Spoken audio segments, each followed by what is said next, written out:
বিশ্বনবীর আরেকটা অভ্যাস ছিল, বাসি খাবার খেতেন না, জানেন? বাসি খেতেন না, অল্প খেতেন, কিন্তু যেটা খেতেন ভালোটা খেতেন। অল্প খেতেন কিন্তু যেটা খেতেন ভালো খেতেন। মধু খেতে পছন্দ করতেন, কিন্তু মধুর মধ্যে দুর্গন্ধওয়ালা একটা মধু আছে না, মাগাফির, বুখারীতে লম্বা ঘটনা, ওদিকে যাব না। এই মাগাফিরের মধু উনি খেতে চাইতেন না। ভালো সুগন্ধিওয়ালা মধু তিনি বিশ্বনবী খেতে পছন্দ করতেন। বিশ্বনবীর খাবারের তালিকায় সবচেয়ে পছন্দনীয় তালিকায় ছিল এই মধু। মধু খেতেন, দুধ খেতেন, খেজুর খেতেন, জব খেতেন, বার্লি খেতেন, ছাগলের বাজুর মাংস খেতে পছন্দ করতেন, সিনার মাংস। সুবহানাল্লাহ কইবেন না? What a choice! কি চয়েস ছিল বিশ্বনবী! বাজুর মাংস খেতেন। বিশ্বনবী লাউ খেতে পছন্দ করতেন, লাউ। রুম্মান ফল খেতে পছন্দ করতেন, রুম্মান মানে ডালিম। রুম্মান মানে কি? ডালিম খেতে পছন্দ করতেন। মাশরুম খেতে পছন্দ করতেন। সুবহানাল্লাহ পড়েন।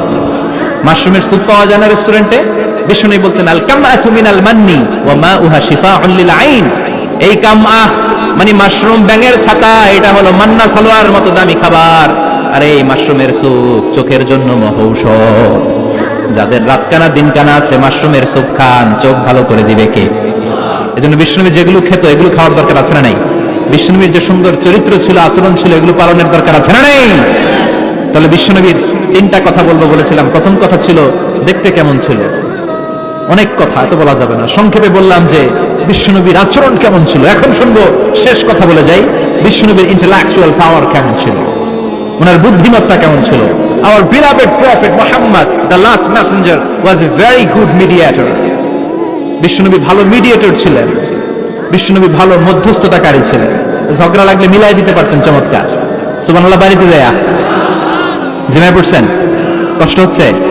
আর কয়েক মিনিট পড়বো, একটা তাকবীর দেন, লিল্লাহি তাকবীর। He was a very good mediator. মধ্যস্থতাকারী ব্যক্তিত্ব ছিলেন। স্বামী স্ত্রীর মধ্যে ঝগড়া লাগলে মিলাই দিতেন, বন্ধু বন্ধু ঝগড়া মিলাই দিতেন, সমাজে সমাজে মারামারি মিলাই দিতেন। মক্কা থেকে মদিনায় যখন গেলেন, মদিনায় 120 বছরের একটা যুদ্ধ চলছিল, কেউ যুদ্ধটা থামাতে পারে না। বিশ্বনবী 7 দিনের ব্যবধানে যুদ্ধ থামিয়ে দিলে।